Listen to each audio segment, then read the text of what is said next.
Anime fans அனைவருக்கும் வணக்கம். இன்னைக்கு நம்ம சோலாண்ட் எபிசோட் 186 இருந்து பார்க்க போகிறோம்.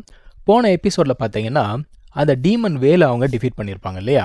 அது மட்டும் இல்லாமல் சைட் பை சைடு அந்த பொண்ணுமே பார்த்தீங்கன்னா ஏஞ்சல் டெஸ்ட் அப்படிங்கிறத எடுத்துக்கிட்டு இருக்கா. இப்போது இந்த எபிசோட ஆரம்பத்திலே பார்த்தீங்கன்னா மார்ஷல் சோலால் தாங்க அவங்க பயங்கரமாக ருத்ர தாண்டவம் போட்டுக்கிட்டு இருக்காங்க. ஏன்னா மார்ஷல் சோல் எம்பையர் அப்படின்னு மாற்றியாச்சுல்ல, அதுக்கேற்ற நிலப்பரப்பு வேணும் இல்லையா? சுற்றி இருக்கக்கூடிய ராஜ்யத்தெல்லாம் ஒவ்வொன்றா பிடிச்சிக்கிட்டே இருக்காங்க. நம்ம ஆட்களுக்கு பிபி உச்சத்தில் இருக்குன்னு வச்சுக்கோங்க. இருந்தாலும் இவளுக்கு என்னடா பிரச்சனைனா, இந்த அயன் ஸ்மித் அசோசியேஷன் இருந்தது இல்லையா, அந்த ஒரு சிட்டியை ஏன் இன்னும் டேக் ஓவர் பண்ணலை? ஆக்சுவலாக அந்த ஒரு சிட்டிக்கு வேறு யாரோ ஹெல்ப் பண்ணிக்கிட்டு இருக்காங்களா மறைமுகமாக. என்ன ஆனாலும் சரி அவங்கள விட்டுறக்கூடாது, ஒரு டீம் அனுப்பு, அவங்கள ஒரு வழி பண்ணுங்கடா, அடித்து துவம்சம் பண்ணுங்கடா அப்படிங்கிறா. சரின்னு சொல்லிட்டு இவங்களும் ஒரு டீம் அனுப்பலான்னு பார்க்குறாங்க. இந்த நானா இருக்கால்ல, அவளை இன்னொருத்தன் இம்ப்ரெஸ் பண்ணணும்னு இன்னும் ட்ரை பண்ணிக்கிட்டு இருக்கான். ஆனால் அவள் என்னடானா இன்னும் நம்ம ஹீரோவை பற்றி தான் யோசிச்சுக்கிட்டு இருக்கா. இப்போ இந்த பக்கம் ஹைஷன் ஐலாண்டை காட்டுறாங்க.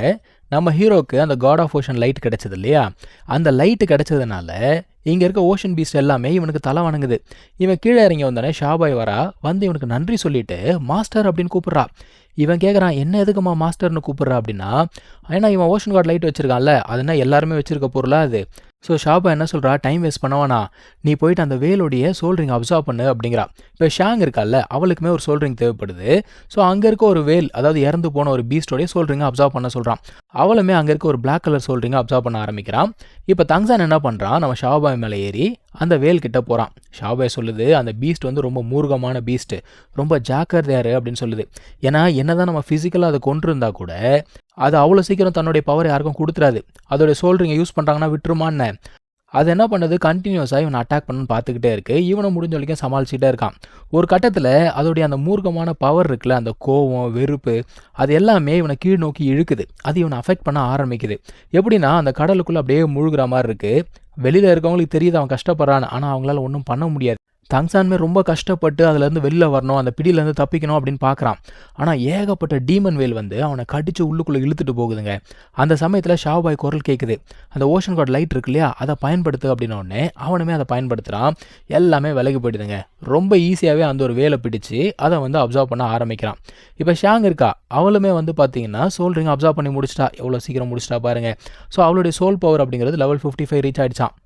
மறுபடியும் மார்ஷல் சோல் எம்பையரை காட்டுறாங்க. அந்த படைகள் எல்லாருமே அந்த அயன் ஸ்மித் சொசைட்டி இருந்தாங்க இல்லையா, அந்த ஒரு சிட்டிக்கு போகிறாங்க. ஆக்சுவலாக இவங்க வராங்கன்னு தெரிஞ்ச உடனே நிறைய பேர் சிட்டியை விட்டு வெளியில் போயிட்டாங்க. ஆனால் இங்கேருந்து போகிறதுக்கு மனசு இல்லாதவங்க இருக்காங்கல்ல, அவங்க எல்லாருமே இங்கேயே இருந்து சண்டை போட்டு அவங்களோட உயிரை விடுறாங்க. மொத்தத்தில் இந்த மொத்த சிட்டியும் ஒரு வழி பண்ணிட்டானுங்கப்பா. கடைசியாக அந்த அயன் ஸ்மித் அசோசியேஷனுடைய பிரசிடென்ட் அவங்ககிட்ட வந்து சொல்கிறானுங்க, எங்கள் பேச்சை கேளு, உன் உயிராவது மிஞ்சம் அப்படிங்கிறானுங்க. அதுக்கு நான் செத்து போவேன் போடான்னு சொல்லிட்டு தான் உயிரை அவனும் விட்டுட்டான். இந்த பக்கம் ஹைஷன் ஐலாண்டில் நம்ம பசங்க எல்லாம் ப்ராக்டிஸ் பண்ணிட்டு இருக்காங்க. ஆக்சுவலாக தங்சான் இன்னுமே அந்த சோல் ரிங்கை அப்சர்வ் பண்ணி முடிக்கல போல. ஸோ இவங்க எல்லாம் ப்ராக்டிஸ் பண்ணிட்டு இருக்காங்க. ஒரு வழியாக அவனும் அப்சர்வ் பண்ணி முடிச்சுட்டு வந்துட்டான். உன்னோட சோல் பவர் என்னடா அப்படின்னு கேட்டால் சோல் பவர் 83 அப்படிங்கிறான். இதை கேட்ட உடனே ஃபேட்டி, டேய் உன்னைய கம்பேர் பண்ணால் மார்ஷல் சோலாவில் இருக்கக்கூடிய கோல்டன் ஜென்ரேஷன்லாம் ஒன்றுமே கிடையாதுரா அப்படிங்கிறான். இவங்க என்ன தான் நக்கலாக பேசினாலும் தங்சான் என்ன சொல்கிறான், எப்படியோ அவங்க நம்ம எதிரி கிடையாது, நம்முடைய எதிரி மார்ஷல் சோல் எம்பையர். சீக்கிரமாக டெஸ்ட்டெல்லாம் முடிச்சுட்டு ஊர் போய் சேரணும்டா அப்படிங்கிறான். சரி ஓகே, அடுத்த டெஸ்ட் என்னங்கிறத பார்த்துடலான்னு சொல்லிட்டு பார்த்தா இவங்களுக்கு பயங்கரமான அதிர்ச்சிங்க. அந்த 7 கார்டியன்ஸ் இருக்காங்கல்ல, அவங்கள வந்து சேலஞ்ச் பண்ணுமா. அதாவது ஒவ்வொருத்தருக்கும் ஒரு கார்டியனு, ஆனால் நம்ம தங்சான் மட்டும் எல்லாரையுமே வின் பண்ணணும். இதில் கொடுமை என்னென்னா 72 மணி நேரத்தில் இதை மொத்தமாக முடிச்சிடணும். ஒரு வருஷம் டைமு, அந்த ஒரு வருஷத்தில் நம்ம எத்தனை முறை வேணால் அட்டெம்ப்ட் பண்ணலாம். இதையெல்லாம் கேட்டுட்டு, டேய் இதெல்லாம் கனவுல கூட நடக்காது போல தெரியுதே அப்படிங்கிறானுங்க. நம்ம மூபாய், ஜூஜிங், ஃபேட்டி, ஆஸ்கர் இவங்க 4 பேருமே தனித்தனியாக கார்டியன்ஸ் கிட்ட சண்டை போடணும். இவங்க 4 பேருக்குமே இவர் கலர் ரோராங் அவன் வந்து சப்போர்ட் அப்படிங்கிறது கொடுக்கணும். ஸோ இந்த 4 பேருமே வின் பண்ணாதான் ரோராங்குமே இந்த ஒரு சேலஞ்சை கம்ப்ளீட் பண்ணதான் அர்த்தமா. இவங்கெல்லாம் சாதாரண ஆளாக இருந்தால் கூட பரவாயில்ல, எல்லாருமே கிராண்ட் ஓஷன் மாஸ்டர்ஸு, பயங்கர ஸ்ட்ராங்காக வேற இருக்காங்க. என்னடா பண்ணுறதுன்னு முழிக்கும் போது ஷாபாய் சிரிச்சுக்கிட்டே வர அந்த இடத்துக்கு. இவன் என்ன சொல்கிறான்னா, அந்த கார்டியன்ஸ் பற்றி எனக்கு நல்லாவே தெரியும், உங்களை ட்ரெயின் பண்ணுறதுக்கு நான் ஹெல்ப் பண்ணுறேன் அப்படிங்கிறா. இருந்தாலுமே அவளுக்கு வந்து பார்த்தீங்கன்னா யாருடைய ஆப்போனண்ட் அப்படிங்கிறது தெரியணும். தங்சான் வந்து எல்லாருக்கிட்டையும் சண்டை போடணும், அவனை விட்டுருங்க. ஆனால் மற்றவங்க யார்கிட்ட சண்டை போடுறாங்க அப்படின்னு கேட்டுட்டு இந்த 7 பேரில் யார் ஸ்ட்ராங்கு யார் வீக்குன்னு சொல்லிட்டு அந்த ஒரு லிஸ்ட்டை சொல்கிறா. அவள் என்ன சொல்கிறா, இந்த மார்ஷல் சோலால் படையெடுத்து வந்தாங்கல்ல, அந்த படையை மொத்தமாக நின்று அழித்தது இந்த 7 பேர் தானா. 2000 பேரை 7 பேர் நின்று சம்பவம் பண்ணியிருக்காங்க. அப்போ யோசிச்சு பாருங்கள் எவ்வளோ ஸ்ட்ராங்காக இருப்பாங்க. இதெல்லாம் கேட்டுட்டு ஆஸ்கார் சொல்கிறான், டேய் எனக்கெல்லாம் கான்ஃபிடென்ஸே இல்லைடா அப்படிங்கிறான். அப்போது மூபாய் என்ன சொல்கிறான், பேசாமல் நம்ம ஆர்டரை மாற்றி பார்ப்போமா அப்படிங்கிற மாதிரி கேட்குறான். நான் ஃபேட்டி என்ன சொல்கிறான், நீ என்ன தான் ஆர்டரை மாற்றினா கூட தங்சான் 7 பேர்கிட்ட சண்டை போட்டே ஆகணும் இல்லையா. இப்போ தங்சான் என்ன சொல்கிறான், என்கிட்ட ஒரு ஐடியா இருக்குது, அதுபடி பண்ணலாம், பட் ஆனால் ரிவார்ட்ஸ் கொஞ்சம் கம்மியாகும், பரவாயில்லையா அப்படின்னு கேட்குறான். என்னடா அப்படின்னு கேட்டால், நான் முதல்ல போய் சண்டை போடுறேன், அதுக்கப்புறமா நீங்கள் சண்டை போடுங்க, உங்களுக்கு ரொம்ப ஈஸியாக இருக்கும். ஏன்னா ஃபஸ்ட் இவன் சண்டை போடும்போது அந்த மனுஷன் டயர்ட் ஆகிடுவார்ல. ஆனால் ஜூஜிங் என்ன சொல்கிறா, இல்லை நம்ம வந்து ஆப்போசிட்டாக பண்ணுவோம் அப்படிங்கிறா. முதல்ல நாங்கள் சண்டை போடுறோம், அதுக்கப்புறம் நீ போய் சண்டை போடு, அப்போ தான் உனக்கு ஈஸியாக இருக்கும். ஏன்னா நீ வந்து 7 பேர்கிட்ட சண்டை போடணும் இல்லையா. அதே மாதிரி மூபா என்ன சொல்கிறான், ஆஸ்காருக்கு மட்டும்தான் உதவி தேவை, ஸோ நீ வந்து ஆஸ்காருக்கு ஹெல்ப் பண்ணு, மற்றவங்கெல்லாம் தன்னை மேனேஜ் பண்ணிப்பாங்க அப்படிங்கிறான். இப்போ இவங்க இந்த பக்கம் பேசுறது இருக்கட்டும், அந்த பக்கம் பார்த்தீங்கன்னா போசாஷி பேசிகிட்டு இருக்காங்க. யார்கிட்ட, அந்த 7 கார்டியன்ஸ் கிட்ட. என்னதான் நீங்கள் வந்து எக்ஸாமினராக இருந்தால் கூட இவங்களை அவ்வளோ ஈஸியாக பாஸ் பண்ண விட்டுறாதீங்க அப்படிங்கிற மாதிரி அவங்க சொல்ல, இவனுங்க ஏற்கனவே கொலவெறி கொண்டு தான் காத்துக்கிட்டு இருக்கானுங்க. இப்போது நம்ம ஆட்கள் எல்லாருமே பார்த்தீங்கன்னா ப்ராக்டிஸ் பண்ணிட்டு இருக்காங்க. அந்த சமயத்தில் ஷாபாய் அந்த இடத்துக்கு வரா. ஆக்சுவலாக ஃபேட்டி கேட்குறான், இன்றைக்குமே எங்களுக்கு ட்ரைனிங் கொடுக்க போகிறீங்களா அப்படிங்கிற மாதிரி கேட்குறான். அவன் என்ன சொல்கிறா, இதுக்கு முன்னாடி நீங்கள் என்கிட்ட சண்டை போடும்போது டீமாக சண்டை போட்டீங்க, ஆனால் இன்றைக்கி நீங்கள் வந்து இண்டிவிஜுவலாக சண்டை போடுங்க அப்படிங்கிறான். அதாவது ஒவ்வொருத்தருக்குமே நிறை குறைகள் அப்படிங்கிறது இருக்கும்ல, அதை முதல்ல தெரிஞ்சுக்கணும். ஸோ இண்டிவிஜுவல் சண்டைக்கு போகலாம் அப்படிங்கிற மாதிரி சொல்கிறா. தாங்சானுமே சரி சொல்லுங்கள் என்ன பண்ணணும் அப்படின்னு கேட்குறான். ஆக்சுவலாக அவன் என்ன சொல்கிறா, அவகிட்ட சண்டை போட சொல்ல, நம்ம தங்சான் வந்து மற்ற 4 பேர்கிட்ட சண்டை போடணுமா தனித்தனியாக. ஏன்னா இவங்க எல்லாருமே ரொம்ப காலமாக ஒன்றா இருக்காங்க, ஃப்ரெண்ட்ஸ் இல்லையா. இவங்களோட வீக்னஸ் என்ன, ஸ்ட்ரென்த் என்ன அப்படிங்கிறது இவங்களுக்கு நல்லாவே தெரியும். ஸோ இண்டிவிஜுவலாக சண்டை போடும்போது இவங்களோட ஸ்ட்ரென்த்து வீக்னஸ் எல்லாத்தையும் தெரிஞ்சுக்கலாம் இல்லையா. அந்த ஒரு பிளானை தான் அவன் கொடுக்குறா. அது மட்டும் இல்லாமல் இவன் 8th சொல்கிறீங்க அப்சர்வ் பண்ணதுக்கப்புறம் இவனோட ஸ்ட்ரென்த் வந்து கிராண்ட் சோல் மாஸ்டர் லெவலுக்கு வந்துருச்சு. இப்போது 4 பேருமே சண்டை போகிறதுக்கு வந்துட்டாங்க. தாங்சான் என்ன பண்ணுறான், அவனுடைய அந்த ப்ளூ சில்வர் டொமைன் இருக்கும்ல, அதை பயன்படுத்துகிறான். எடுத்த உடனே அழுப்புறையா, ஆனால் ரோராங் வந்து சப்போர்ட் கொடுக்க ஆரம்பிக்கிறான் மற்ற 4 பேருக்கு. அவள் சப்போர்ட் ஆரம்பித்த உடனே அந்த ப்ளூ சில்வர் டொமைன் அப்படிங்கிறது கலைஞ்சு போச்சு. நம்ம ஆஸ்கார் இருக்கான்ல, நான் முதல்ல போகிறேன்னு சொல்லிட்டு சாசேஜ் எடுத்து வாயில் போகிறதுக்குள்ளே தாங்சான் வந்து கையை பிடிச்சிட்டான். ஸோ ஆஸ்கார் ஆரம்பிக்கிறதுக்கு முன்னாடி அவனை முடிச்சு விட்டாச்சா. அடுத்து சூஜிங், நான் வந்து அட்டாக் பண்ணுறேன் அப்படிங்கிறா. இவளோட ஸ்பெஷாலிட்டி அப்படிங்கிறது ஸ்பீடு. மோஸ்ட்டாக ஸ்பீடில் இருக்கிறவங்க என்ன பண்ணுவாங்க, ஒரு பர்டிகுலர் பேட்டர்னில் தான் வந்து அட்டாக் பண்ணுவாங்க. ஈஸியாகவே அதை கண்டுபிடிச்சி இவன் அவளையும் அரெஸ்ட் பண்ணிட்டான். இப்போ 2 டிக்கெட் ஆல்ரெடி காலி. அடுத்து நம்ம ஃபேட்டி பார்க்குறான், நான் வரேன் அப்படிங்கிறான். அவர் ஃபீனிக்ஸ் பியேசிங் ஸ்ட்ரைக்கு அது இதுன்னு சொல்லிட்டு பயங்கரமாக அட்டாக் பண்ணுறாரு. அட்டாக் பண்ணிட்டு பார்த்தியா அப்படிங்கிறப்ப நக்கலாக நிற்கிறான். தங்சான் பின்னாடி வந்து என்ன பண்ணுறான், இவனோட பவரே பறக்கிறது தானே, ஏரில் இருந்தால் தானே ஆட்டம் போடுவேன்னு சொல்லிட்டு ப்ளூ சில்வர் பிளான்ட் வச்சு கட்டி அவனை கீழே கொண்டு போயிட்டான். ஸோ 3 டிக்கெட் காலியா, கடைசியாக இருக்கிறது மூபாய் மட்டும்தான். இப்போ மூபாயும் தங்சானும் சண்டை போட ஆரம்பிக்கிறாங்க. ஆரம்பத்தில் என்னமோ கையில் தான் அடிச்சுக்கிறாங்க. அதுக்கப்புறம் தங்சான் என்ன பண்ணுறான், அந்த கோல்டன் த்ரெட்ஸ் இருக்கும்ல, அதை பயன்படுத்துகிறான். மூபாய் பார்க்குறான், அத்தாடி இதில் மாட்டினேன், என் கதை முடிஞ்சிடும்னு சொல்லிட்டு அவனுமே எதிர்த்து அடிக்கிறாங்க. ஆனால் தங்சானுக்கு அந்த டீமன் வேல்கிட்டேருந்து ஒரு சோல் போன் கிடச்சிதா, அந்த சோல் போன் டெக்னிக்கை பயன்படுத்துகிறான். இதுக்கு பேர் வந்து டீமன் ஆக்ஸ். ஆனால் தங்சான் இந்த அட்டாக்கோட நிறுத்தலை, அவனுக்கு இன்னும் கொஞ்சம் ஸ்ட்ராங்கஸ்ட் அட்டாக் அப்படிங்கிறது தேவைப்படுது. இப்போ புதுசாக ஒரு 8th சோல் ஸ்கில் கிடைச்சது இல்லையா, அதை பயன்படுத்துகிறான். இதுக்கு பேர் டீமன் டிஸ்ட்ரக்ஷன் மிரரான். இது என்ன பண்ணுது, ஒரு கிறிஸ்டல்ஸ் மாதிரி ஃபார்ம் பண்ணி நம்ம மூபாயை பிடிச்சிருச்சு. அவனால் சுத்தமாக நகரக்கூட முடியல. எல்லாரும் பார்க்குறானுங்க, என்னடா இது அட்டாக் அப்படின்னு பார்க்குறானுங்க. ஷாபா என்ன சொல்கிறா, இது மட்டும் ரியல் பேட்டிலாக இருந்திருந்தா உங்களுக்கு பயங்கரமாக அடிபட்டிருக்கும் அப்படிங்கிறா. இப்போ இவங்க ஒவ்வொருத்தரும் என்ன தப்பு செஞ்சாங்க அப்படிங்கிறத சொல்ல ஆரம்பிக்கிறா. ஆஸ்கார் வந்து முதல்ல குளோனை உருவாக்கிட்டு அதுக்கப்புறம் சாசேஜை சாப்பிட்ருந்தானா அப்போ அவனுக்கு இந்த பிரச்சனை வந்திருக்காது. அதே மாதிரி ஜூஜிங், அவளுமே ஒரு தப்பு பண்ணியிருக்கா. அவளுடைய அட்வான்டேஜே வந்து அட்டாக் அண்ட் ஸ்பீடு தான். ஸோ இவளுக்கு டிஃபென்ஸ் அப்படிங்கிறது ரொம்ப கம்மியாக இருக்குமா. ஸோ அட்டாக் பண்ணிக்கிட்டே இருக்கும்போது நடுவில் நிறுத்தினா ஈஸியாக பிடிச்சி போட்டுருவாங்க. அதுக்கப்புறமா மற்ற 2 பேர் அவனுங்க என்ன பண்ணானுங்க, தங்சானுடைய டொமைன்குள்ளேயே போயிட்டு அவங்ககிட்டே சண்டை போடணும் அப்படின்னு பார்த்தானுங்க. அதான் அவன் சொல்கிறா, சில நேரத்தில் நம்ம வந்து பின்னாடி போயிட்டு அதுக்கப்புறமா முன்னேறி வந்து சண்டை போடலாம், தப்பு கிடையாது அப்படிங்கிறா. இப்போ தங்சானை பார்த்து என்ன சொல்கிறான்னா, உன்னோட ஸ்கில்ஸ் எல்லாம் நல்லதாக இருக்குது, ஆனால் நீ 7 பேர்கிட்ட சண்டை போடணும், அதனால் ரொம்ப வேகமாக சண்டையை முடிக்கப்பாரு அப்படிங்கிறா. இன்னொரு பக்கம் பார்த்தீங்கன்னா நம்ம ஆட்களை காட்டுறாங்கப்பா. ஒன்றும் இல்லை, அந்த ஒரு சிட்டியை அட்டாக் பண்ணாங்கல்ல, அந்த இன்ஃபர்மேஷன் இவங்களுக்கு வந்து சேருது. ஸோ அதை பற்றி பேசிகிட்டு இருக்காங்க, ஒன்றும் பெருசாக கிடையாது. இன்னொரு பக்கம் நம்ம ஆட்கள் அவங்களுடைய ட்ரைனிங் ரொட்டீன் அப்படிங்கிறது கண்டினியூஸாக போய்கிட்டு இருக்குங்க. இப்போ இவ என்ன பண்ணுறா, எல்லாரு கூடயுமே இண்டிவிஜுவலாக சண்டை போட ஆரம்பிக்கிறா. ஏன்னா இவ ஒரு கிராண்ட் சோலன் மாஸ்டர் இல்லையா, இவகிட்டேருந்து இவங்க கற்றுக்க முடியும். இப்போ இவங்க போட்டுட்ருக்க அந்த சண்டையை போசாஷி பார்க்குறாங்க. அவங்க என்ன சொல்கிறாங்க, இவங்களுக்கு ட்ரைனிங் மெத்தட்லாம் நல்லா தான் போகுது, ஆனால் ரியல் பேட்டில் அது எப்படி ஒர்க் ஆக போகுது தெரியலையே அப்படிங்கிற மாதிரி சொல்கிறாங்க. அதுவும் கரெக்டு தான். ஸோ ரெகுலராக இவங்க அடிக்கிறது அடி வாங்குறதுன்னு சொல்லிட்டு ட்ரைனிங் போய்கிட்டு இருக்கு. ஒரு கட்டத்துக்கு அப்புறம் ஷாபா என்ன சொல்கிறா, இந்த சின்ன அமௌண்ட் ஆஃப் டைமில் நீங்கள் பயங்கரமாக இம்ப்ரூவ் ஆயிருக்கீங்க, நாளைக்கு போயிட்டு நீங்கள் வந்து டெஸ்ட்டை எடுங்க அப்படிங்கிற மாதிரி சொல்கிறா. ஓகேன்னு சொல்லிட்டு இவங்களும் போகிறாங்க. போகும்போதே அந்த ஒரு மனுஷன் கேட்குறாரு, பரவாயில்லப்பா 3 வருஷத்தில் நீங்கள் இந்த அளவுக்கு இம்ப்ரூவ் ஆகிட்டீங்க, சரி சொல்லுங்கள் எதுக்கு வந்திருக்கீங்க அப்படின்னோடனே, என்னோட 5th டெஸ்ட்டுக்காக வந்திருக்கேன் அப்படிங்கிறான் தங்சான். அவர் என்ன சொல்கிறாரு, சரிப்பா டெஸ்ட்டை ஆரம்பித்து 72 மணி நேரத்தில் நீ வந்து எல்லாத்தையும் முடிக்கணும், உன்னால் முடியுமா பார்த்துக்கோ அப்படிங்கிறாரு. அது மட்டும் இல்லாமல் இந்த டெஸ்ட்டுக்கு இவங்க எந்த ஒரு ஸ்பெஷல் பவர்ஸும் யூஸ் பண்ண மாட்டாங்களாம். எங்களுடைய சொந்த பவரை மட்டும் தான் நாங்கள் யூஸ் பண்ணி சண்டை போடுவோம் அப்படின்னு சொல்லிட்டு சண்டை போகிறதுக்கு வராரு. இவங்க பவரை பண்ண உடனே அந்த மனுஷன் பார்க்குறாரு. ஏன்னா இவன் இன்னொரு 2 செஞ்சுரி மில்லியனம் சொல்கிறீங்க வந்து எடுத்திருக்கான்ல. மனுஷனுக்கே ஆச்சரியம். இப்போ தங்சான் எடுத்த உடனே அவனோட காட் கில்லர் டொமைனை பயன்படுத்துகிறாங்க. ஏன்னா இந்த மாதிரி பவர்ஃபுல் ஆப்பனண்ட் எல்லாம் ரெஸ்ட்ரிக்ட் பண்ணால் மட்டும்தான் ஈஸியாக ஜெயிக்க முடியும். ஆக்சுவலாக ஷாபாய் வந்து சொல்லி தான் அமைச்சிருக்கா, நம்ம தங்சானுக்கு ஃபேட்டிக்கு 2 பேருக்கு மட்டும்தான் டொமைன் அப்படிங்கிறது இருக்குது. அது மட்டும் இல்லாமல் ரோராங் சப்போர்ட் பண்ணும்போது மற்றவங்களுக்கும் டொமைன் கிடைக்கிறதுக்கு வாய்ப்பு இருக்குது. அவன் என்ன சொல்கிறான், அந்த 7 பேரில் 2 பேருக்கு மட்டும்தான் டொமைன் இருக்குது, ஸோ இதை வந்து பயன்படுத்திக்கோங்க அப்படிங்கிறா. அது மட்டும் இல்லாமல் இப்போ இவங்க சண்டை போடுறாங்கல்ல, அந்த ஒரு மனுஷனுடைய 9th சோல் ஸ்கில்லை மட்டும் பயன்படுத்த விட்டுறாதீங்கடா அப்படின்னு சொல்லிட்டு ஒரு வார்னிங்கை கொடுத்து அமைச்சிருக்கா. இப்போ அந்த ஒரு மனுஷன் பார்த்தீங்கன்னா அவருடைய 6th சோல் ஸ்கில்லை பயன்படுத்துறாரு. அது ஒரு ஷீல்டு மாதிரி இருக்குது. அது வந்த உடனே இவனோட டொமைன் எல்லாம் பிச்சுக்கிட்டு போயிடுச்சிங்க. அதை தொடர்ந்து மனுஷன் என்ன பண்ணுறான், ஒரு 5th சோல் ஸ்கில் அப்படிங்கிறத பயன்படுத்துகிறான். அதாவது நின்ன இடத்துல இருந்தே அவரால் வந்து பஞ்ச் அப்படிங்கிறத பண்ண முடியுது. ஓஷன் பஞ்சான்.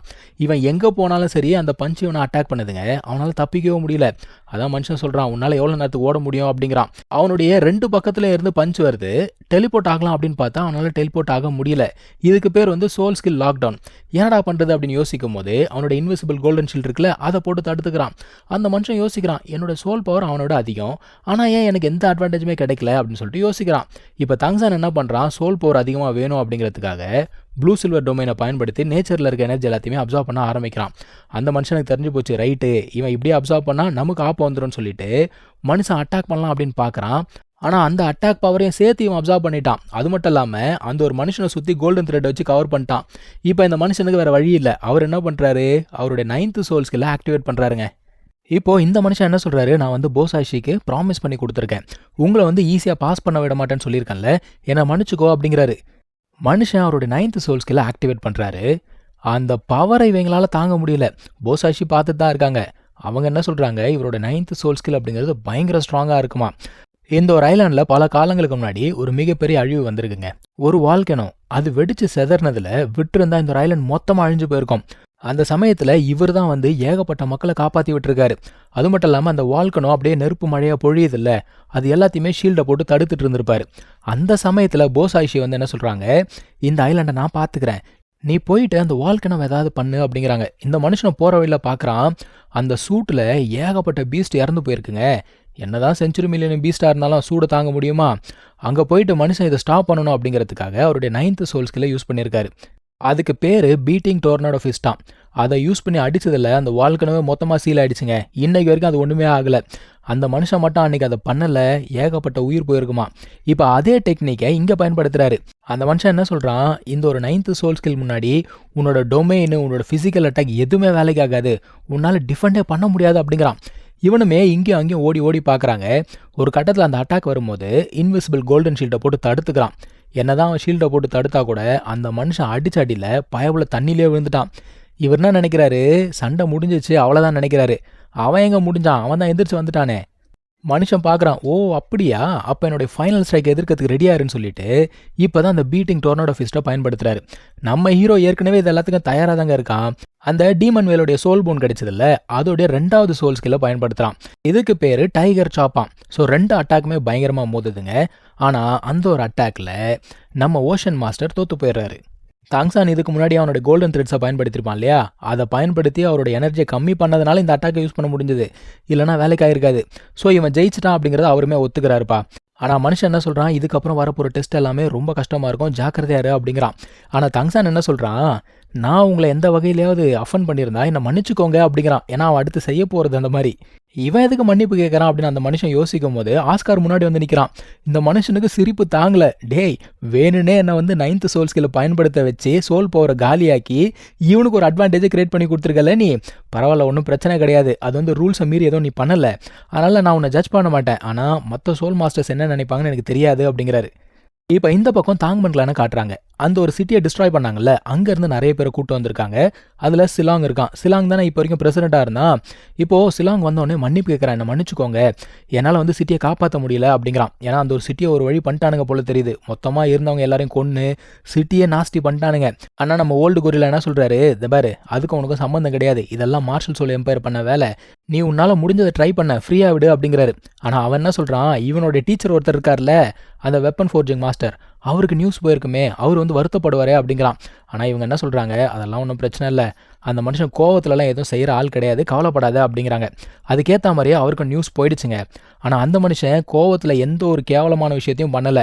அவர் கோவத்தை எப்படி காட்டுறாருன்னா, நல்ல தரமான வெப்பன்ஸை செஞ்சு அவனுங்களை பழி வாங்கணும் அப்படிங்கிறதுக்காக மனுஷன் உட்காந்து வேலை செஞ்சுக்கிட்டு இருக்கான். இவர் எவ்வளோ ட்ரை பண்ணியுமே இவர் எதிர்பார்த்த ரிசல்ட்டே வரல போல தெரியுது. வெறுப்பில் இருக்கான் மனுஷன். இன்னொரு பக்கத்தில் நம்ம ஆஸ்கார் சண்டை போட்டுட்ருக்கான்ல, ஃபேட்டியோடைய அந்த சோல் ஸ்கில்ஸை பயன்படுத்தி தான் அவன் சண்டை போட்டுட்ருக்கான். ரோராங் வந்து சப்போர்ட் கொடுத்துக்கிட்டு இருக்கா. அவன் வந்து சண்டையில் ஜெயிச்சிட்டாங்க. அதெல்லாம் ஒன்றும் பிரச்சனை கிடையாது. இதெல்லாம் போசாயிஷி பார்த்துட்டு தான் இருக்காங்க. இவனுங்க பண்ணுற ட்ரிக்ஸை வச்சு ஓஷன் கடை ஏமாற்ற முடியாது அப்படிங்கிறாங்க.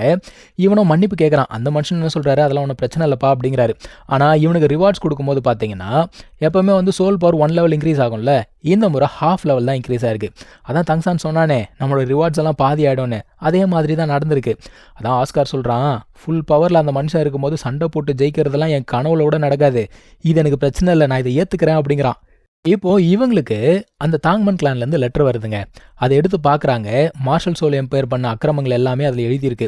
இப்போ இவங்க என்ன பண்ணுறாங்க, சீக்கிரமாக டெஸ்ட்டை முடிச்சுட்டு ஊருக்கு போய் சேரணுண்டான்னு சொல்லிட்டு அடுத்த டெஸ்ட்டை நோக்கி போகிறாங்கப்பா. அடுத்து இவங்க சண்டை போட வேண்டிய ஆள் பேர் பார்த்தீங்கன்னா கிரான்சி லான்ஸ் மாஸ்டர். லான்ஸ் அப்படின்னா ஒன்றும் இல்லைங்க, ஒரு ஈட்டி மாதிரி. ஆக்சுவலாக அவர் ஒரு டூல் சோல் மாஸ்டர். நார்மலாக பீஸ்ட் சோல் மாஸ்டரை விட டூல் சோல் மாஸ்டர்ஸ் பயங்கர ஸ்ட்ராங்காக இருப்பாங்க. அதே தான் அவன் மூபாய்க்கும் சொல்கிறான். ஸோ மூவாயும் ரோராங்க சேலஞ்ச் பண்ணுறதுக்காக போகிறாங்க. அங்கே ஒரு சில சி மான்ஸ்டர்ஸ் எல்லாமே இருக்குது. அது எல்லாத்தையுமே கடந்து போகிறாங்க வச்சுக்கோங்க. திடீர்னு பார்த்தா ஷாபாய் வருவாளா, நீ எதுக்குமா வந்த அப்படின்னா, சண்டையை பார்க்கறதுக்காக வந்தேன் அப்படிங்கிறா. இதுக்கு முன்னாடியே இவ வந்து அந்த ஒரு மனுஷனை பற்றி சொல்லியிருக்கா. அவன் யூஸ் பண்ணுற வெப்பன் பார்த்தீங்கன்னா அதுக்கு பேர் லான்ஸ், அதாவது ஈட்டி மாதிரி இருக்கும். அதை இந்த வேல்ஸ் எல்லாம் இருக்குல்ல, அதை வேட்டையாடுறதுக்காக பயன்படுத்தின ஒரு வெப்பன். இந்த ஓஷன் கார்டு என்ன பண்ணியிருக்காரு, அந்த ஒரு வெப்பனை பிளஸ் பண்ணி இந்த ஒரு மனுஷனுக்கு மார்ஷல் சோலாக மாற்றி கொடுத்துருக்காரு. ஸோ இந்த மனுஷனை டீல் பண்ணுறது கொஞ்சம் கஷ்டம் தான் போல தெரியுது. இதை எப்படி டீல் பண்ணாங்க அப்படிங்கிறத நம்ம அடுத்த வீடியோவில் பார்க்கலாம். தேங்க்யூ ஸோ மச் ஃபார் வாட்சிங். Take care. பை.